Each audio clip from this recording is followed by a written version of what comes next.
Good morning बच्चों, कैसे हाल हैं आपके? Hopefully all of you are fine.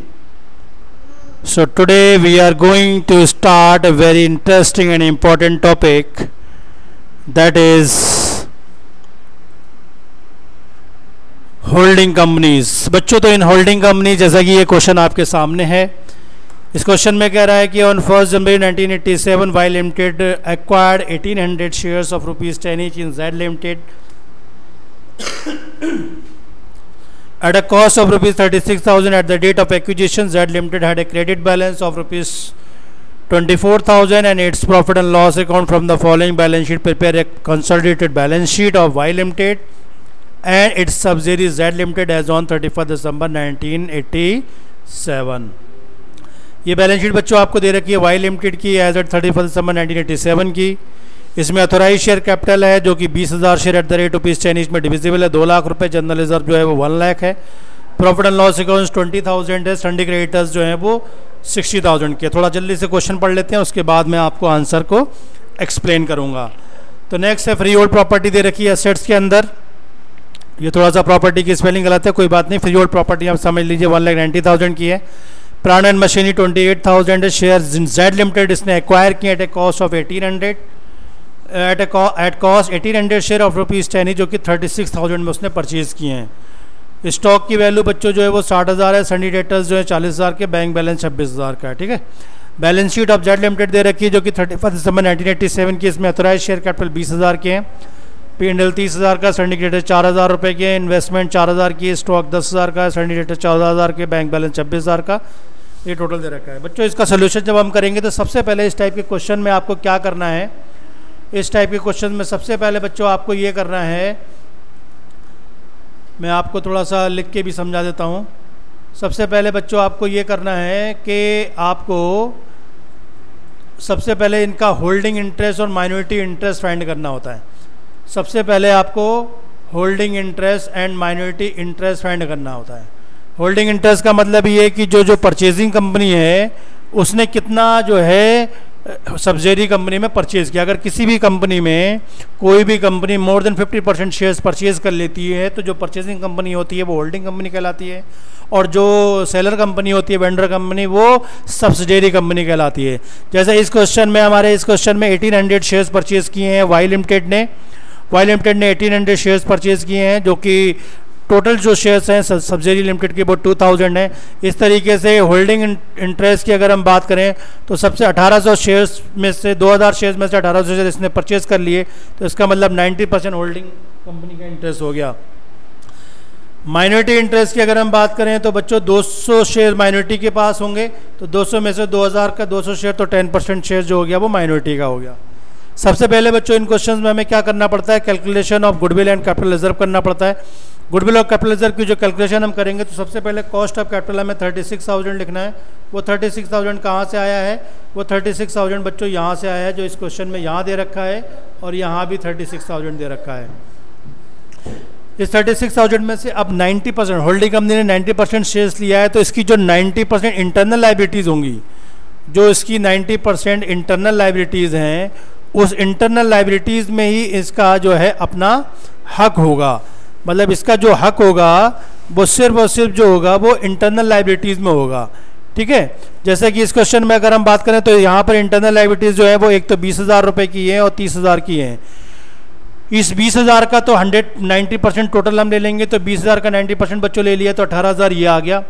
Profit and loss account की बात करें तो जितना प्री एक्विजिशन प्रॉफिट होता है, प्री एक्विजिशन का मतलब ये है कि कंपनी को खरीदने से पहले उस सब्सिडियरी कंपनी में जितना प्रॉफिट था, तो टोटल प्रॉफिट कंपनी आपको 30,000 दिखा रहा है, लेकिन क्वेश्चन में ये बोला गया है कि उसके पास जो प्रॉफिट था वो 24,000 रुपये का ही था on the date of purchase. Holding company ने जब सब्सिडियरी कंपनी में शेयर्स परचेज किए उस वक्त जो है at the date of acquisition Z limited had a credit balance of ₹24,000. तो हमें इस 24,000 का ही बच्चों जो है वो 90% जो है वो कैलकुलेशन ऑफ गुडविल और कैपिटल रिजर्व के लिए यूज़ करना पड़ेगा. तो 24,000 का 90% बच्चों अगर आप निकालोगे तो वो 21,600 आता है. इसको हमने टोटल कर दिया. इसके अलावा इस क्वेश्चन के अंदर कोई जनरल रिजर्व वगैरह नहीं है, अगर वो होता तो हम इसको कंसिडर करते, समझ आ रही बात? इसलिए 39,600 ये टोटल हो गया। इस 39,600 में 36,000 में से माइनस करेंगे तो ये वैल्यू आ गई 36,000। हमें इक्विटी की जो वैल्यू है बच्चों, इक्विटी की वैल्यू जो है वो कॉस्ट ऑफ कैपिटल से ज़्यादा मिल रही है। कॉस्ट ऑफ कैपिटल हमारे क्वेश्चन में 36,000 था, लेकिन इक्विटी की जो कैपिटल वैल्यू मिल रही है वो हमें 3600 में एक्स्ट्रा मिल रही है, इसलिए this will be called the capital reserve. अगर बच्चों कॉस्ट ऑफ कैपिटल की वैल्यू ज़्यादा होती और कॉस्ट ऑफ शेयर्स जो इक्विटी हमने परचेज किया अगर उसकी वैल्यू कम होती तो ये वैल्यू गुडविल कहलाती। समझ आ गई बात? नेक्स्ट हम बात करते हैं माइनॉरिटी इंटरेस्ट की। तो माइनॉरिटी इंटरेस्ट आपको सिंपली बच्चों क्या करना होता है कि जितना भी है माइनॉरिटी को तो 10% चाहिए, वो तो उससे तो मतलब नहीं है कि प्री एक्विजिशन प्रॉफिट क्या होता है या पोस्ट एक्विजिशन प्रॉफिट क्या होता है, तो वो तो सीधा हम 10% निकाल देंगे। जो 20,000 और 10,000 यहाँ दे रखा है तो 20,000 का 10% निकालेंगे तो 2,000 आएगा और 30,000 का 10% निकालेंगे तो 5,000 आएगा। उसके बाद हमें निकालना होता है consolidated profit and loss account. Consolidated profit and loss account में वाई लिमिटेड का जो होल्डिंग कंपनी का शेयर दे रखा है वो हमने यहाँ निकाल लिया है जो कि 20,000 है। उसके बाद जो P&L अकाउंट का जो इसका पोस्ट एक्विजिशन का प्रॉफिट होगा सब्सिडरी कंपनी का, उसमें वो रेवेन्यू प्रॉफिट कंसिडर किया जाएगा। तो वो हमें कैसे पता लगेगा कि रेवेन्यू प्रॉफिट पोस्ट में कितना है? तो 30,000 रुपये टोटल प्रॉफिट आपको दे रखा है साल का, उसमें 24,000 रुपये जो है वो प्री एक्विजिशन प्रॉफिट आपको दे रखा है। तो 30,000 में से 24,000 अगर आप माइनस करेंगे तो वैल्यू क्या बचेगी? 6,000। ये 6,000 प्रॉफिट जो है आपको पोस्ट एक्विजिशन का रेवेन्यू प्रॉफिट कहलाएगा। इस 6,000 का हमने 90% बच्चों यहाँ निकाल दिया जो कि 5400 रुपये निकल कर आया है। 20,000 में 5400 प्लस करोगे तो ये वैल्यू हो जाती है 5,400। तो ये हमारा वर्किंग पार्ट हो गया। इसके बाद हम बात करते हैं बच्चों इसके अंदर बैलेंस शीट की। तो बैलेंस शीट की अगर हम बात करेंगे तो सबसे पहले देखो दोनों को कंबाइंड करके बैलेंस शीट निकालनी है इंटरनल लायबिलिटीज़ को छोड़ के, क्योंकि इंटरनल लायबिलिटीज़ को तो हमने एडजस्ट कर दिया है माइनॉरिटी इंटरेस्ट में और कैलकुलेशन ऑफ गुडविल और कैपिटल रिजर्व के लिए। तो बच्चों सबसे पहले यहाँ पर हमें दे रखा है फ्री होल्ड प्रॉपर्टी है 1,98,190 की, तो मैंने ये फ्री होल्ड प्रॉपर्टी यहाँ लिख ली है। प्लांट एंड मशीनरी 28,000 का है, यहाँ प्लांट एंड मशीनरी है नहीं तो सेम हमने प्लांट एंड मशीनरी लिख दिया है। Stock share in Z company ये तो 36,000 रुपये ऑलरेडी एडजस्ट हो चुका है जो हमने कैलकुलेशन ऑफ गुडविल और कैपिटल रिजर्व निकाला है। ठीक है ना? आदि भाई समझ आ रहा है? आदि भाई रिस्पॉन्डिंग वेरी वेल और अरहान भाई रिस्पॉन्डिंग वेरी वेल। तो बहुत समझ आ रहा है दोनों बच्चों को, तो दोनों बच्चों को बहुत अच्छा समझ आ रहा है। अफीफ़ा भी ज्वाइन कर चुकी हैं हमारे साथ, तो अफीफ़ा आपको समझ आ रहा है, तो होपफुली आपको भी समझ आ रहा है। कोई नहीं, अगर कोई भी चीज़ डाउट है तो आप कमेंट सेक्शन में हमसे पूछ सकती हैं। ठीक है? तो ये 36,000 ऑलरेडी हो चुका है। स्टॉक की अगर बात करें तो 60,000 का स्टॉक यहाँ दे रखा है और बच्चों 10,000 का स्टॉक यहाँ दे रखा है, तो दोनों को ऐड करके लिख दीजिए 70,000। जो इंटरनल एसेट्स एंड लायबिलिटीज़ होती है सिर्फ उसको ही हमें एडजस्ट करना पड़ता है। सनी डेटर्स की अगर हम बात करें तो 40,000 यहाँ है, सनी डेटर 14,000 यहाँ है, तो दोनों को जोड़ दीजिए, दोनों कंपनी का हो जाएगा। यानी कि दोनों को मर्ज करके एक तरीके से कंपनी बनानी। 54,000 रुपये ये आ गया। बैंक बैलेंस बच्चों आपको 26,000 यहाँ दे रखा है, 26,000 यहाँ दे रखा है, तो बहुत बढ़िया बैंक बैलेंस हमने लिख दिया 26,000 रुपये। एक इन्वेस्टमेंट 4,000 रुपये की यहाँ पर है, तो उस इन्वेस्टमेंट को भी एज इट इज़ हमें लिखना पड़ेगा क्योंकि सब्सिडरी कंपनी ने ये किसी और कंपनी में कर रखा है। अब ऑथोराइज शेयर कैपिटल की बात करें तो बच्चों शेयर कैपिटल हमेशा आपको जो है वो होल्डिंग कंपनी की लिखनी होती है, सब्सिडरी कंपनी की नहीं लिखनी होती है। तो होल्डिंग कंपनी का जो आ गया 2 लाख रुपए का। ठीक है? उसके बाद हम बात करें जनरल रिजर्व की, तो जनरल रिजर्व यहाँ 1 लाख है, तो ये 1 लाख जनरल रिजर्व यहाँ पर आ गया। उसके बाद अगर हम बात करें प्रॉफिट एंड लॉस अकाउंट की, तो profit and loss account consolidated का 25,400, ये 25,400 consolidated profit and loss account यहाँ आ गया।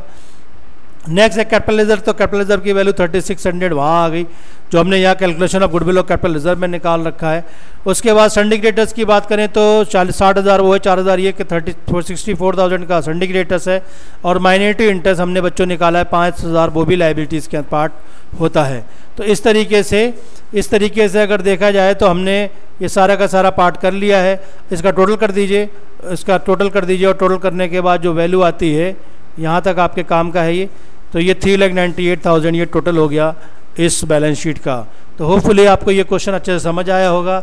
एक बार आप रिपीट करना, एक बार आप ध्यान से देखना। अगर कोई डाउट होता है तो कमेंट सेक्शन में आप किसी वक्त पूछ सकते हैं। डेफिनेटली मैं कोशिश करूँगा कि आपको उसका आंसर दे सकूँ। तो मिलते हैं नेक्स्ट क्वेश्चन पर। तो ये सीरीज़ इसी तरीके से हम शुरू करेंगे और सबसे पहले हम बुक बाई बुक जो है पहले होल्डिंग कंपनी किसी एक बुक का लेंगे, फिर दूसरी कंपनी का लेंगे, फिर तीसरी बुक का लेंगे। तो इसी तरीके से मैं आपको कोशिश करूँगा कि ज़्यादा से ज़्यादा क्वेश्चंस की आपको प्रैक्टिस करा सकूँ, जिससे कि आपको ज़्यादा से ज़्यादा समझ आ सके।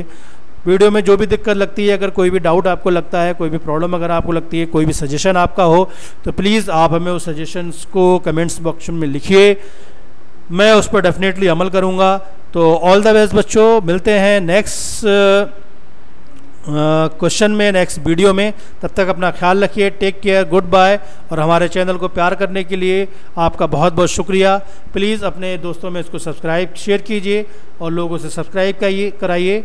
मैं कोशिश करूँगा कि आपको 11, 12, BCom हर सेक्शन को, हर चैप्टर को बहुत अच्छी तरीके से कवर करने की कोशिश करूँगा। तो तब तक मिलते हैं नेक्स्ट वीडियो तक। तब तक अपना ख्याल रखिए। Goodbye, good luck, take care, all the best.